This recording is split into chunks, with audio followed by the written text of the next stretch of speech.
Hello, and welcome back to Something Starts Ringing Tarot. My name is Ryan, and I'm so glad you're here again. Today I'm going to be doing a hashtag called HowITarot. The Three Fat Readers channel started this hashtag, and it just goes through 13 questions about kind of tarot practice and different ideas within tarot, what you believe, what you do. So it's all about how I tarot. So without further ado, I'm just going to get right into the questions. The first question, in the Three Fat Readers, they divided it into 3 sections. So Dani asked the first couple questions, Dustin asked the middle questions, and then Lisa asked the last question. So I'll kind of say what they asked. So I'll have their video linked in the description. They're a great channel, great people, so definitely go check them out. Okay, the first question is from Dani, and this is, what sparked your interest in tarot? So I have my notes here, so that's what I'm looking down at. So the thing that sparked my interest in tarot was seeing different YouTubers and movies incorporate tarot into their content. It just kind of inspired me, and I wanted to check it out. So some of the YouTubers specifically were BuzzFeed did a few videos about like tarot skeptics get their futures read, or people get their tarot cards read, or predictions or things like that. So it was just a quick fun video, but it kind of intrigued me and I wanted to look into tarot more. The Try Wives of the Try Guys channel, they got their tarots read, or specifically one of them did, I believe. It's been a while, but they got their tarots read, and when I watched it actually later, a lot of the things that they kind of predicted or kind of brought up in the tarot came true. So that kind of levied a little bit of my skepticism, I guess, and made me more interested. And then thirdly, Colleen Ballinger. She has done a few tarot readings or psychic readings about her kids before they were born, and kind of done reviews of whether they were true or not and how they came to be, I guess. So that kind of also sparked my interest and was an entertaining video to watch. The last YouTuber that I specifically remember kind of inspiring this for me was Grace Helbig. She did a really funny video about casting and predicting things or getting readings by casting asparagus. So she just threw asparagus onto a table and then read the patterns. I guess someone in the world is kind of an expert at this, or actually does this as a profession. So she kind of did a fun, kind of almost like satire video of this, but it just made me laugh and inspired me to kind of look into my,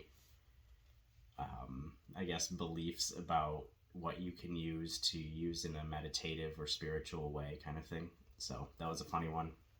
And then 2 of my favorite movies actually used tarot and inspired me as well, and that's Now You See Me 1 and Now You See Me 2.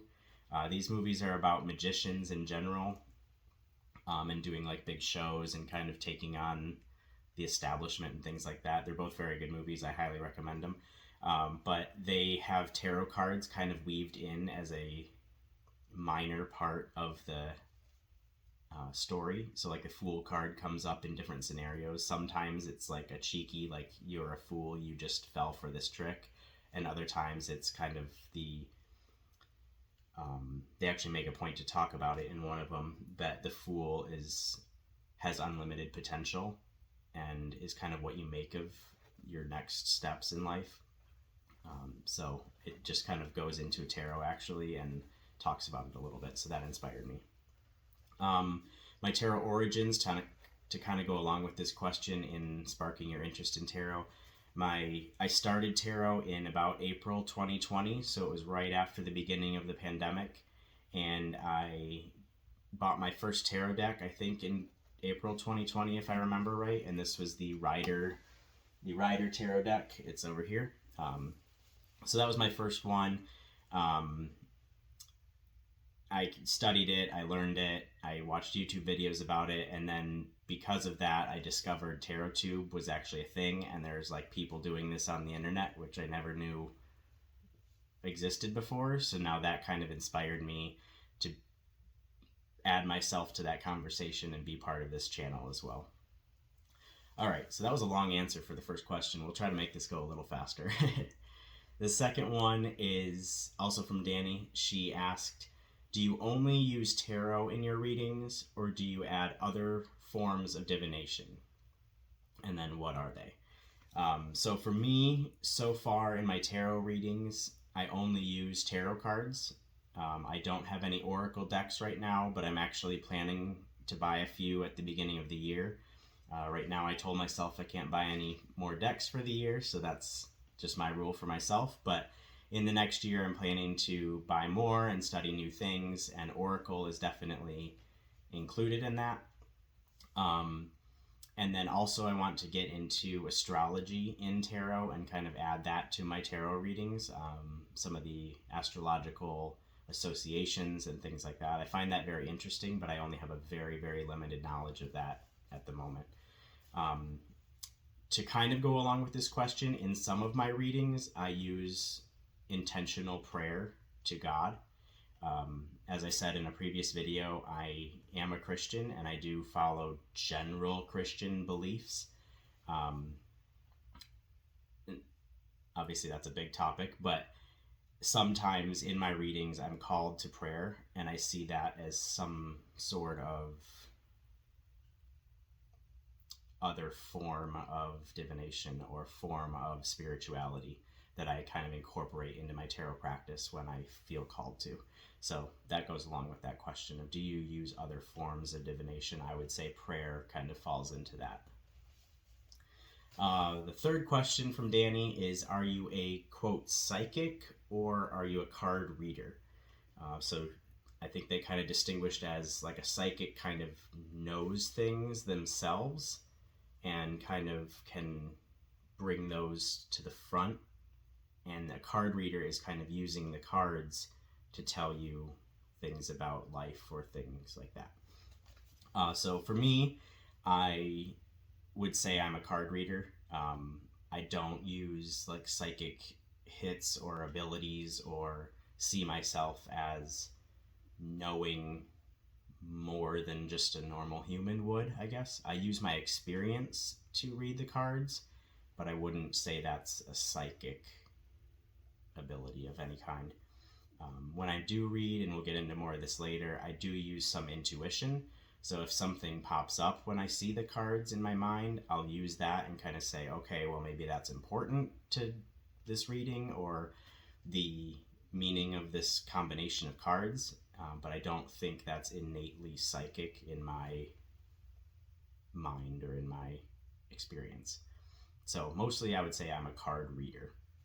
The fourth question from Dani is, do you use tarot for anything other than readings? Do you use it in spells? Do you use it as altar cards?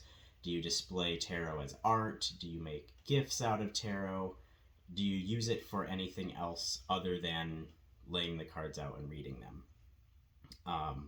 So far, for me, I do not. I just use tarot as a reading meditative practice.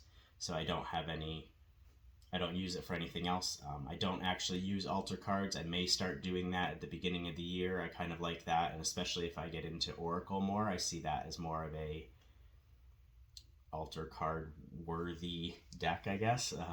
There's a lot of things about that, but I see oracle cards as more like stand on their own. I haven't studied them at all, but this is kind of my view so far, is how I see it. I see them kind of like stand on their own, so they could be an altar card and kind of give you a general vibe for the day or things to think about. So I may get into altar cards later. I don't really have an interest in doing like magic or spells using tarot.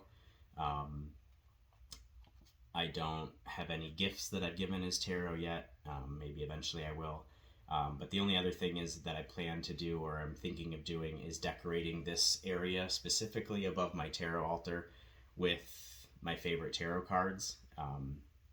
Temperance, as I've said in previous videos, is my favorite card of the deck so far. So I have thought about taking cards from the decks that I own and enlarging them or making them into an art piece of some kind. So I'm still working on the details of that and what I want to do.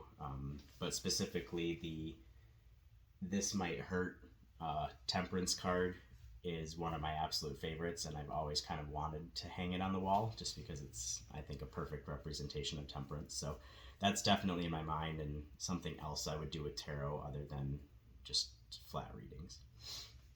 All right, now we're into the Dustin questions from Dustin. Have you ever taken a break from tarot? And if yes, why? I've definitely taken a break from tarot, even in my early stages of learning tarot. So I started in April 2020, and I would say I started my break in late summer of 2020. So I kind of lost interest in it for a while, kind of got overwhelmed because I was doing it every day and studying and drawing cards every day, and kind of just got burnt out a little bit. Kind of just lost that initial interest in it. So I did take a break. Other things have happened in my life as well, such as like work stuff. I've kind of transitioned to a couple different positions in work life now. So that's been kind of keeping me busy and keeping me,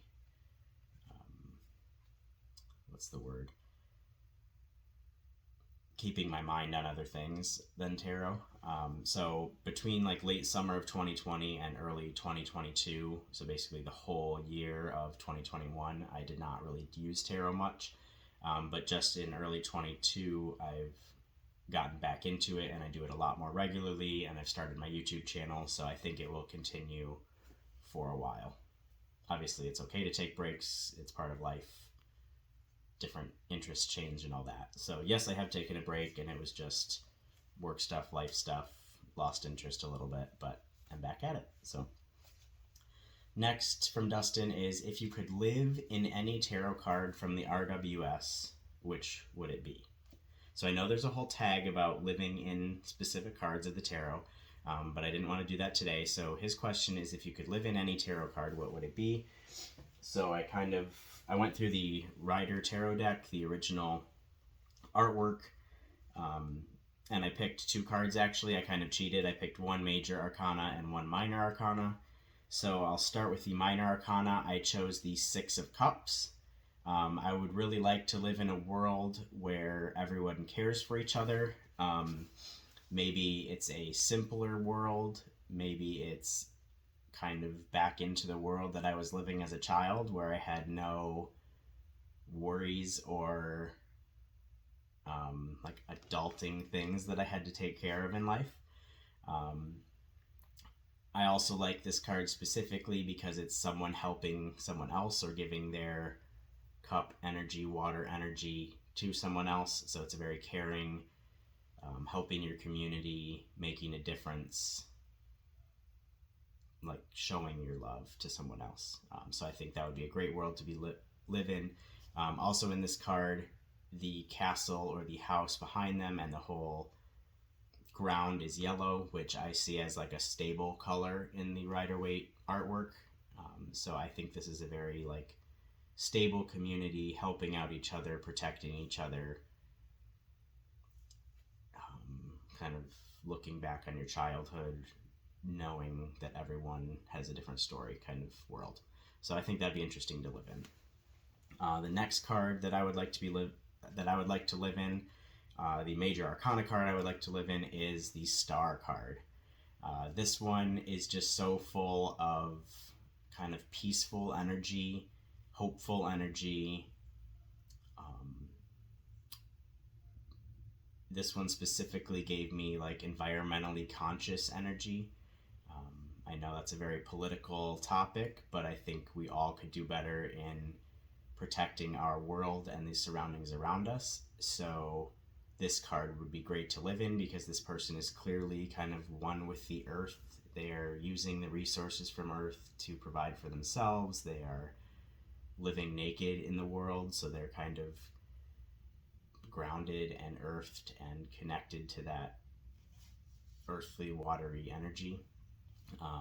It's just a beautiful card, beautiful person enjoying themselves, proud of themselves, hopeful, all of that energy. So that'd be great to live in. All right, let's get back to the questions. The next one from Dustin is, do you use the tarot in a predictive way? Do you specifically predict the future? The 3 Fat Readers have a great video that they just recently did all about future casting. So it's their discussion from a professional tarot reader's perspective on do you future cast and what that means to them. It's a great video, so I'll definitely link it in the description. They talk all about what they believe as far as destiny and fate in life, if your future's already decided, if it can be changed, what the cards can tell you, what they believe, what they do with the tarot cards, future casting, not future casting, guiding you, all that sorts of stuff. So definitely go watch that video if you're interested in that topic. It's a great discussion, and I have it saved in my liked videos, so I've probably watched it twice now, or maybe 3 times. It's so good and so interesting. Really kind of piqued my thoughts to what I believe in that area. So to answer the question for myself, my first instinct is that I don't use it in a predictive way. I don't ask like timing questions like when is this going to happen in my life, or who is going to be in my relationship, or kind of what does the future hold for me. I don't ask any of those questions.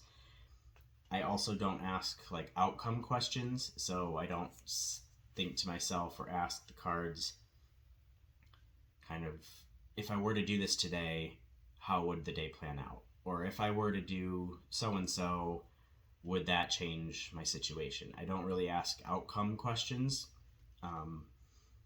So my first instinct is no, but in a different way, I think I actually do in a way. I use tarot mostly for daily readings and meditative purposes, and I especially use tarot in the mornings to kind of predict the energy of the day, or to show me kind of what I should focus on for the day, or what is important for the day that I should know.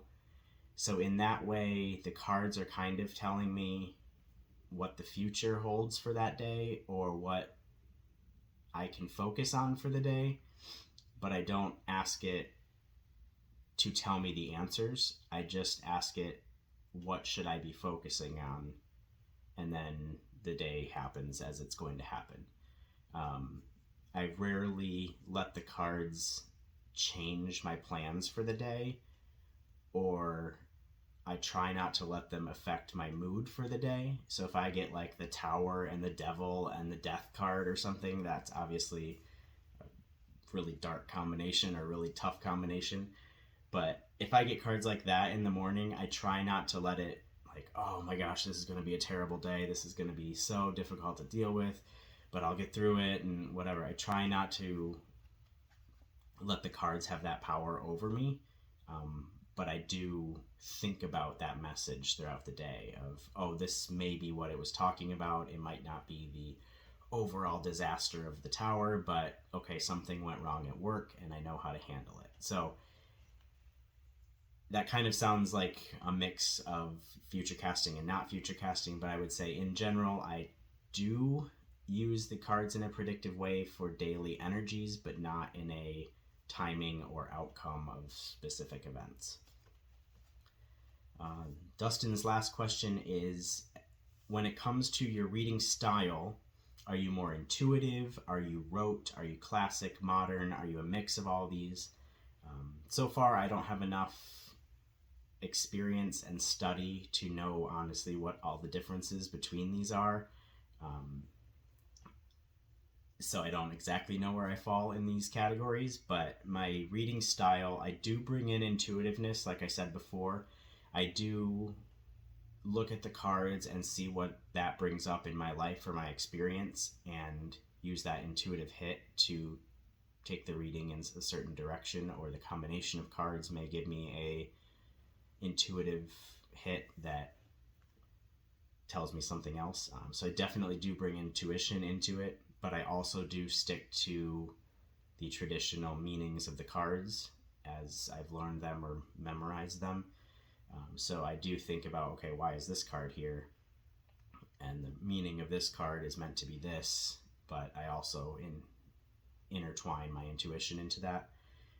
In my readings, I also find that I do a lot of elemental associations and bring that energy into it. So if I get a lot of sword cards, I'm thinking about like, okay, what does this mean as far as like intellect and thoughts and the air energy and decisiveness and decision making and things like that. If I get a lot of pentacles cards, for example, I'll think of the earth energy, the health, the fitness, the money, the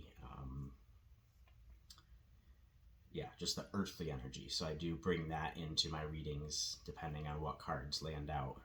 I also do, as far as my reading style, I found that I really pay attention to kind of the story of the tarot. So if I get a major arcana card, I know where that falls in the Fool's journey of going through the major arcana. If I get a minor arcana card, I know where that falls in the story of that suit or in the story of the court cards. I have a whole video about how I read court cards, but I see it as kind of a story of the same suit. So I take that into account in the reading as well. So like if I get the 7, that's past the 5, which is kind of the main decision of the suit or the kind of conflict per se in the story, but I'm not quite to the climax or the conclusion of the story. So there's kind of that different energy based on where in the story of the suit or the majors the card falls.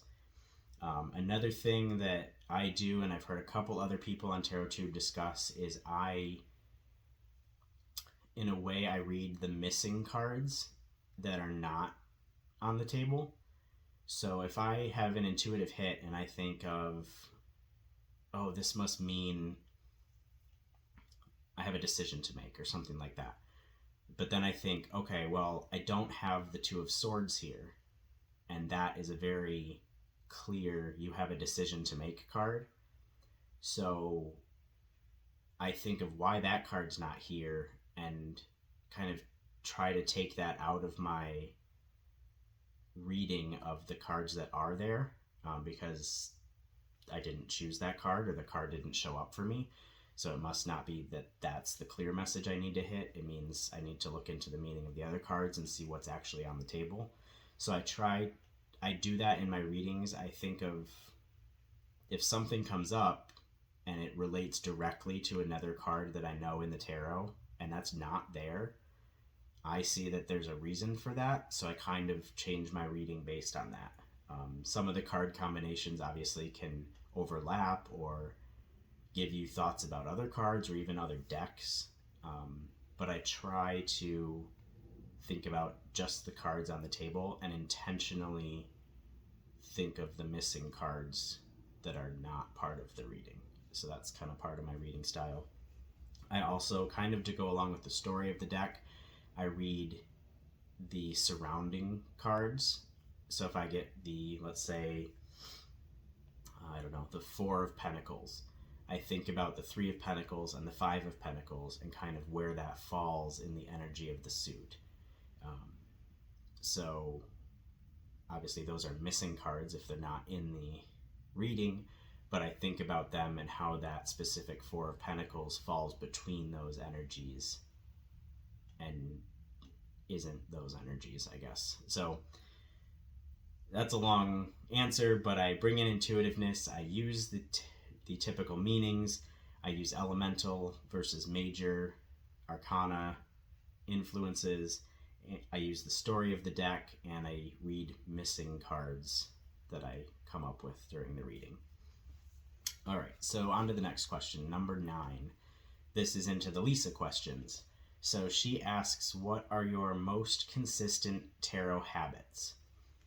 So this one was kind of tricky to me to think of. I don't know if I really have habits in the tarot or what I do, but the more I thought about it, the more I do things consistently every time. So that was kind of a weird answer, but that's what I do. So my first thing that came to my mind is my shuffling pattern. So when I'm reading tarot, I have a very specific way that I shuffle the cards. I riffle shuffle. If I have a long time to sit and do tarot, I riffle shuffle and kind of meditate and think about my day, think about whatever comes up. And then I realize, okay, I'm still in tarot mode. So at that point, I switch to overhand shuffling, kind of just still meditating. Then when I kind of get back to tarot, I switch to shuffling, riffle shuffling, continue that for a while. As you can tell, I enjoy shuffling. So I riffle shuffle for the second time, then I go back to overhand shuffling, and this is all part of my meditative process, taking the time to meditate. Normally it takes me like 10 to 15 minutes to shuffle if I really am in a meditative state. So I just enjoy sitting there and thinking while I'm shuffling. So after the second time that I overhand shuffle, this may sound crazy to you, but this is what I do. After the second time that I overhand shuffle, I riffle shuffle as many times as the cards that I'm pulling for that reading. So if I'm pulling a 3-card reading in the morning for kind of the energy of the day, that final riffle shuffle will be 3 complete riffle shuffles. And that applies to any reading. So if I'm doing a 10-card shuffle, I'll shuffle it 10 times. And lastly, I cut the deck into 3, and then I spread the deck out or fan the deck out on my tarot table and choose my cards kind of intuitively from that spread. If the specific deck doesn't spread very well, then I just overhand shuffle until I feel like that card that kind of is on top is important for the reading, and I do that if it doesn't fan very well. So that's kind of my shuffling process. That's a very consistent thing for me. It might sound insane, but I found that shuffling really helps in my meditative state, and I can do it while I'm just thinking about life and kind of meditating. So that's one of my consistent habits of tarot. The next thing is that before every reading, I light candles. So as you can see, I have 2 on my altar. This started from the very beginning of my tarot practice. I've always kind of seen that as welcoming God or welcoming spirit into your meditative spiritual time, or my time, I should say. So I've always done that. That kind of goes back to my childhood, I would say. I was an acolyte when I went to church every week. So I would light the candles at the beginning of the service and snuff the candles at the end of the service to kind of symbolize God and the Spirit being with you while you're worshiping. So that comes to my mind every time I light these candles, of welcoming in God, welcoming in the Spirit, kind of opening up that conversation of your meditative, prayerful time. The next thing that I do every time, or most times I would say it's consistent, is listening to meditative music. So I put my phone on the little stand that I have over here, and I just put on some meditative music on Spotify, and it just plays in the background, so it keeps my mind off other sounds, other distractions, and it's just this calming meditative mix of music on Spotify. So those are the 3 things: shuffling pattern, lighting candles, and listening to meditative music that I do consistently for my tarot readings. All right, let's look at the list here. The next thing Lisa asked, number 10, is, do you see tarot as a magical tool, a spiritual tool, a psychological help tool, or something else, or all of the above? So far, I see it as a psychological and self-help tool. I use it for a lot of meditation and calming my mind and centering my mind. I also see it as a spiritual practice of some sort. So like I've said throughout this video and in previous videos, I do incorporate prayer and incorporate thoughts about God and Christianity into my tarot practice. So I do see it as a spiritual concept, but I would say mostly right now I use it as a psychological kind of self-help, meditative, lowering my anxiety, gives me a thing to center on sort of practice. Next, Lisa asks, of course Lisa asked this, is, do you collect tarot decks, and then why or why not? So my first answer to this is that I don't specifically collect tarot decks. I do have 11 now because I do enjoy watching TarotTube. I do enjoy watching walkthroughs. I enjoy shopping for new tarot decks, seeing what I like, seeing what's out there, seeing what art I enjoy, supporting other artists, supporting other people in the community. I do really enjoy that part of tarot that has become part of TarotTube. But I don't specifically collect decks to just have them in my collection. I use all my decks. I enjoy all my decks. I buy decks for specific reasons. I'm very particular about which decks that I have. So I don't like collect like ancient ones or like really old ones or rare ones or anything like that. I use my decks. I want to get the messages from the different art and support the different artists. So I don't collect tarot decks, but I do have some, and I do plan to buy more, but I wouldn't call it a specific collection. So to go along with that, I guess in my notes I have I'm very picky in what decks I do buy because I like to spend my money intentionally and kind of smartly. So if I don't have the money for a tarot deck, I don't buy a tarot deck. It's kind of that simple.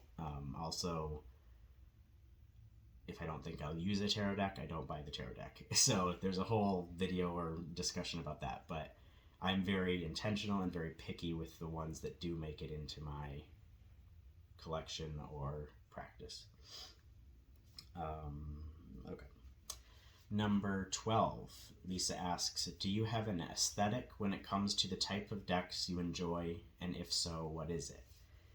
So my collection, as you can see, or if you watch my deck collection video, is pretty mixed. I do have a lot of different kinds of decks so far, but I am finding myself, especially now that I'm not buying decks and just shopping for decks at the moment, I'm finding I do enjoy a specific kind of deck. So I would say right now my aesthetic is full color art. So it has to have a lot of color, a lot of different, full color kind of fills up the whole card. I also enjoy lots of detail. So lots of different components on the card, maybe different symbols, maybe just a very detailed color image with different patterns or backgrounds or things like that. And then I also enjoy lots of symbology or items in the picture or in the background specifically that I can get my intuitive hits off of. So if it's just a person, then I don't get as much out of it as if it's a person in an environment that I can kind of read around. The next thing, so that's kind of what I enjoy in tarot decks right now. That's going to change. I know it's going to, but right now that's kind of the decks I'm looking at. And then the last question is kind of a bonus question that they added because it came up in their conversation is, do you personify your tarot decks? I would say my answer to this is sometimes. Most of the decks that I've purchased, I do a deck interview, specifically one that Katie Flowers did on her YouTube channel. I have a few of them on my Instagram page. If you want to follow me there, you can see kind of the layout and the card positions of my deck interviews and some of them that I've done. So in that way, I do personify the decks. I ask them, how can I work with you best? What strengths do you see in me? What strengths do you see in yourself? What is our potential outcome together? That's back to the future predicting. I do ask that for the tarot deck interviews. But so that's kind of personifying them, kind of giving them a chance to tell me their message, to show me what they have to tell me, kind of giving them a little personality of these are their strengths and weaknesses and what they kind of have for me in my tarot practice. I don't specifically go to certain decks based on the messages that they tell me. Like I don't see certain decks as more snarky or friendly or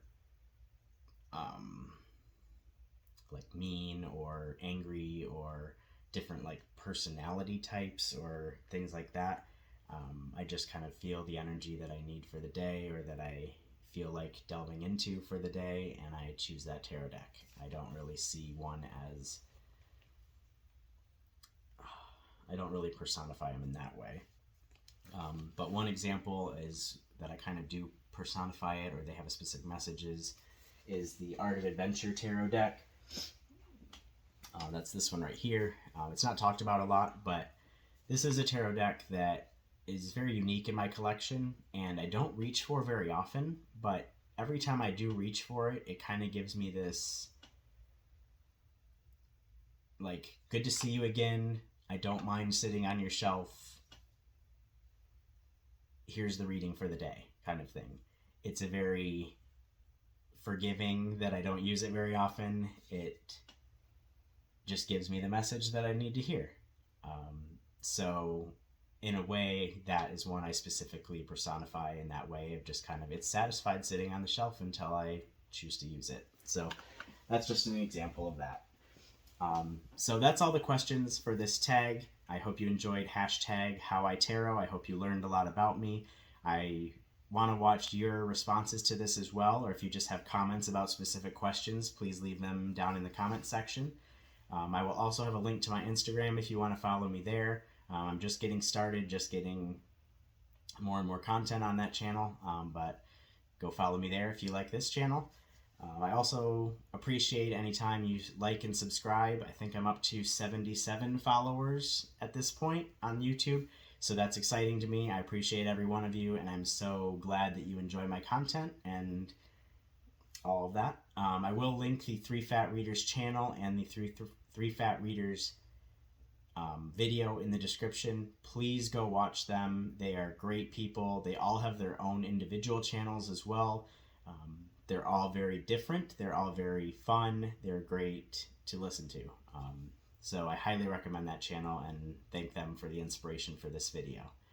With that, this is what I'm talking about. This is life. You manage to be happy for 5 seconds, and then something starts ringing.